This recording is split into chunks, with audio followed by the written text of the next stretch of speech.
So I know that I said I wouldn't be doing a garden tour until the spring, but this is February the 1st.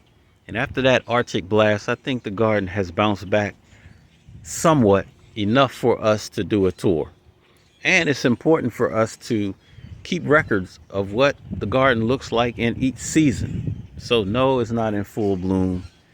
You got some what looks like skeletons of trees and shrubs, but that's okay. It is what it is. But we do garden 12 months out of the year. So we're always going to have something to eat, and we're always going to have some medicine. On this particular property, I am growing on a 1/10 of an acre in this little section right here. And what I found is that a mere 1/10 of an acre is enough space for you to grow what you need to grow in order to eat, at least for 2 people. Now, this past summer, 3 people were eating out of this garden, but the Arctic blast came through and knocked so many plants back that we had to let this particular garden recuperate. And so now we're down to 2 people eating off of this garden every day. Here we have some radish. Over here,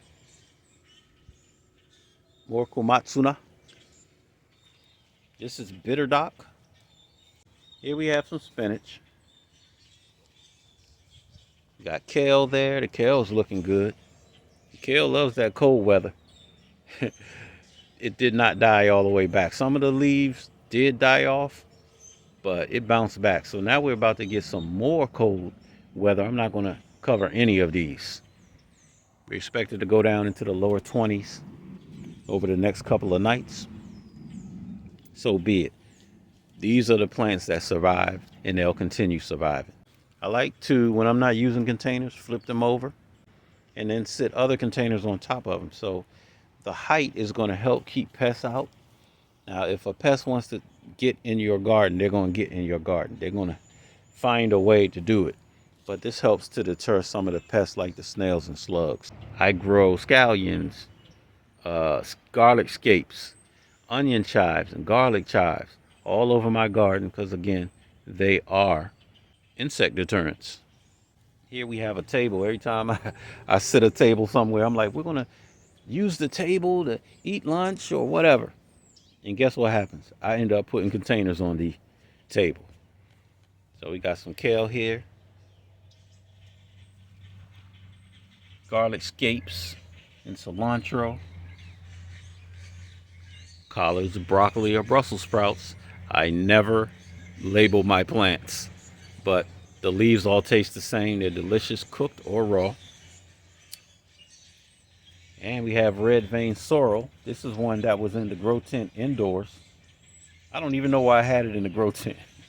I had it in the grow tent thinking I'm saving it from the weather, I guess. But these over here were outside, and since those survived, I said, you know what? I could use the space in my grow tent. You're coming outside. And it's doing very good. It took maybe a week for it to adjust to the outdoors. I didn't harden them off. I just came and sat it directly outside. And nature recovered. And look, y'all, I have purchased, I gotta tell y'all, over the years, thousands and thousands of dollars worth of containers. And recently I kind of tapped out the budget. So I said, let me just go get some buckets. These buckets are under $5. So I started growing this last round of vegetables in these buckets. And these plants can survive the cold as well. I'm not covering anything up. I'm going to let them do what they do with this next cold snap we're about to have. That's the tour. This was my first one. Not used to doing tours. So if it's anything you want to know in particular, let me know, and I may address that in another video. Remember, like, share, and subscribe, and click that notification bell so that you can get notified each time I upload a video. Let's grow together.